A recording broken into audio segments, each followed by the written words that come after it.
welcome back. My name is Jess Cameron. I'm a licensed mental health counselor in a private practice here in Durham. And Evan and I have been talking about anxiety, depression, and mental illness in the gospel. And we hope you've enjoyed the conversations we've had thus far. And we're going to wrap up today and hopefully provide some good resources for you guys. Yeah, I'm glad to have you in this series, and on some level, I struggle with it because how much time can you really put into a few minutes on such a huge topic? But it's important to address this on some level. And I would imagine that as people have been walking through the series, or maybe this is their first time tuning in and they have questions about, should I go to counseling? Do I need professional help? How do we help them think through that? What markers or what questions to ask to make that kind of decision? Yeah, I think there are so many reasons people come to counseling, so many different reasons, and I don't think there's a right answer for when's the time that I make the call. I think if people are desiring maybe extra help understanding a part of their story, or if they're experiencing symptoms that maybe interrupt some of their normal life. People come to counseling for relational help, I think is really important. I don't think you can necessarily go wrong with going to see a counselor for a myriad of reasons. So if you feel like you're thinking about it, maybe just make a call and talk to someone and get some information about a certain practice or clinician. Mm-hmm. Yeah, absolutely. I mean, you can start by going to the Christ Central website, and there's a tab there for counseling, and there's scholarships available, referrals to good counselors. The church wants to be helpful in that way, and I definitely would agree. I'm of the opinion, and I have a bias, but that's okay, that everyone should go to counseling, at least to have that experience, to understand, because you might end up referring someone to counseling, and if you've never been, you don't necessarily know what you're referring them to, and counseling can help in that way, but also it's just a good self-care, that people are recommended to get physicals, they're recommended to go to the gym, they're recommended for all these things for their physical health, and somehow it gets separated that mental health is somehow some other thing that we don't have to be concerned about. But we are whole beings, and that includes our mental health, and counseling is good in that way. Even though you don't necessarily have to go to a professional, counseling is often being with other people and sharing in the life of fellowship and community. But everyone has blind spots.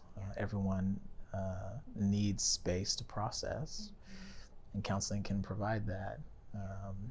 But people might be feeling a bit embarrassed by the idea of that, and maybe a little ashamed to bring that up, to say that might be something I want or need, and how do we engage with that? How do we encourage them that they're not some strange person in thinking about this? Yeah, I think it's really common for people to feel a little hesitant initially before going to counseling, unless you've been before, because it can be scary to meet someone new that you're expected to share all of your problems with.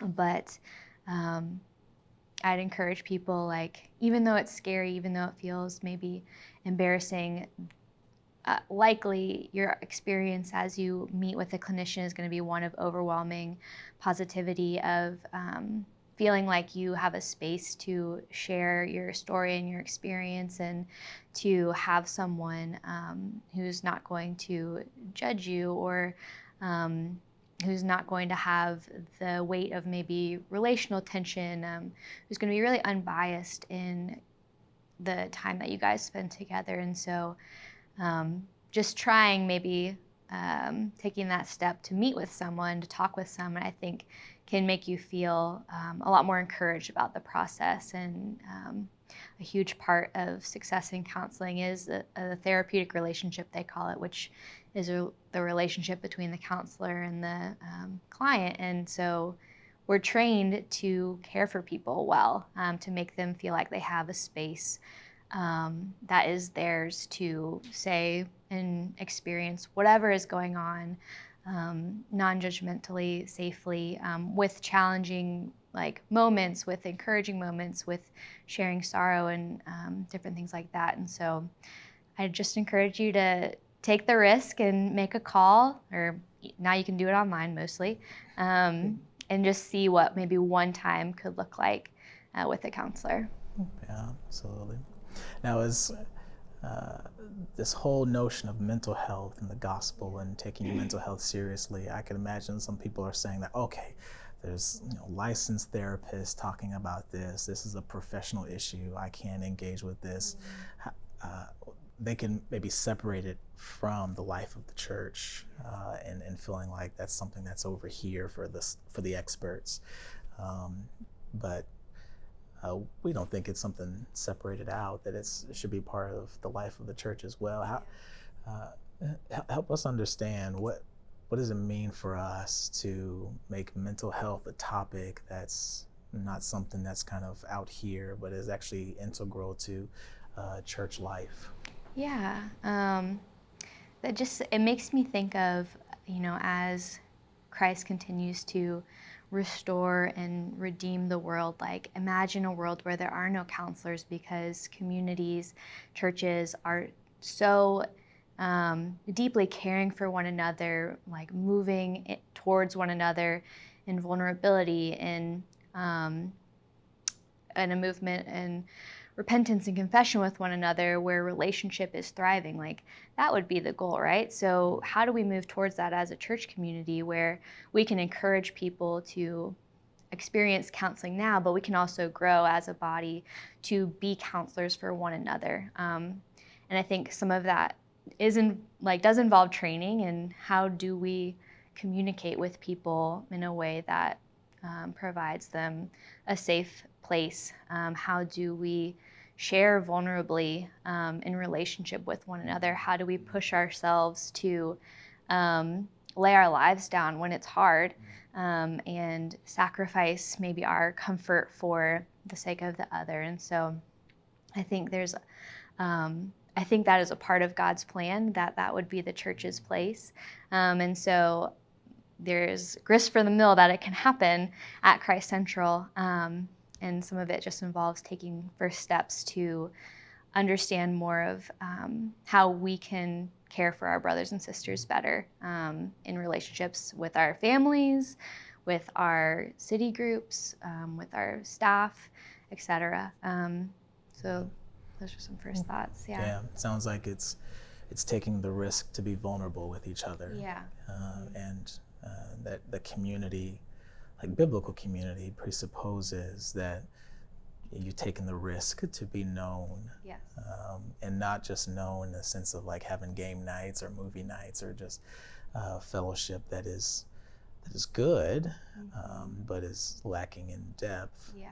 And seeing where there are harder things going on that are not as neat and programmed, but are just as important and relational. And what I've noticed in counseling is that a lot of the people that I counsel, they just feel incredibly alone. Yeah.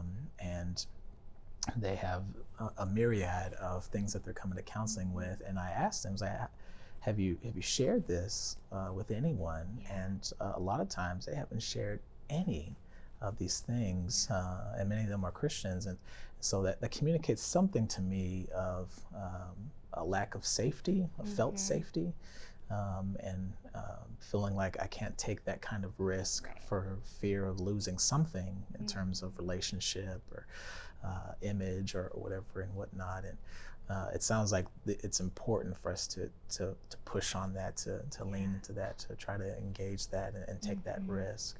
Yeah. I think it's such a worthy question, and I do believe Christ Central asked this of themselves. But are we a church that is okay about with being messy, with being broken, with not having the answers, not being buttoned up? Like, does Sunday reflect a church that has it all together, or does it reflect a church of broken sinners? And so, I think that's a question I want to ask myself when I'm engaging with community. Am I putting my best self forward because I want people to think I'm great and look like I have it all together? Or am I putting my authentic self forward where I'm weary and coronavirus is ruining my life a little bit? That's dramatic, but It's you know, real. it's And it's real. okay for you It's to okay share. for me to share that. But, you know, I think if there's anything is people are experiencing the same sort of suffering right now. And are we being honest about how it's impacting the little things in our lives that may be petty or seem silly, but could you share that with someone and not feel embarrassed or ashamed? And could that lead to a depth of conversation and relationship with one another? Could be worth a try. Absolutely. I think it's a good encouragement from James that we be quick to listen Yeah. and slow to speak. That coming into relationship and really I want to know you, and that takes questions. That takes a focused attention towards the other, and not feeling a pressure to take up space in that moment, but to give space for everyone in the room, because any room you go into, it's full of struggling people, and no one's really exempt. And some of us are more aware of that than others, but it's true for all of us. Yeah. And the church is the best place to come and to bear that out, because we are not in charge of handling it or controlling it or making it okay, but we are helpless people that serve an incredible God that sees much further than we could ever, and he speaks over us. This is good. You're made in my image. I like you. And the church is the place where we can feel that. And so like anything else, the topic of mental health should just come up. And it can come up in little tangible ways. One example is you use feeling words in conversation. You know, just saying, I am sad, I am angry. And it sounds rudimentary, but it actually really opens up the conversation to go a little deeper, to say, this is how I'm feeling, and being curious as to why. But also I think there's some sense where we can just be curious about our own selves, and oftentimes how we relate to others is a reflection of how we relate to ourselves. And people often feel like they can't take up that kind of space, that it feels selfish. And again, would encourage you to take that risk. It's an important risk and a good risk and worth being known, I'd say. Yeah. Oh, yeah. It definitely is worth being known, and that we have a God who came down to know us, to this earth intimately, like, should communicate that, but sometimes we forget. So I think that's a great reminder. It is worth being known. Well, this is our final installment on mental health and the gospel. And Jess, I don't know if you have any final words, final encouragement to those that have come that are interested in understanding more about mental health, more about how to live in this world that has a lot of mental impact. Yeah. Stay curious about yourself. Stay curious about your mental health. Ask those questions, just like Evan mentioned, and that we've talked about what's going on in your heart, about what God is doing through the things that you're experiencing, and give yourself patience and tenderness in the process. And I'm excited for Christ Central to continue to come alongside people that are struggling in various ways. So know that your church supports you, and that your city groups support you too. Yeah, and just final thought. Psalm 139 says, David is speaking to the Lord, search me and know my thoughts, and expose any grievous ways to me and lead me on the path everlasting. That David invites, even though the Lord knows him already, He's trying to posture himself of being known. Search me, oh God, because I know you know me, but I don't know me as well as I need to know me, so help me. And that is the reality of mental health and the gospel, that when we embrace the gospel, we're embracing something that impacts all of us, our spirit, our soul, our bodies, and our minds. And we need the Lord's help in being healthy. And he sends his church as part of the way for that to happen. So thank you for tuning in for this series, and please continue to send in questions. I'm not sure if we'll continue the video series, but it's important for us to know what's going on, and there might be other ways that we can be a support, and there might be resources that we would put up on the website that could be helpful to you. So thanks again for tuning in, and take care. Take care.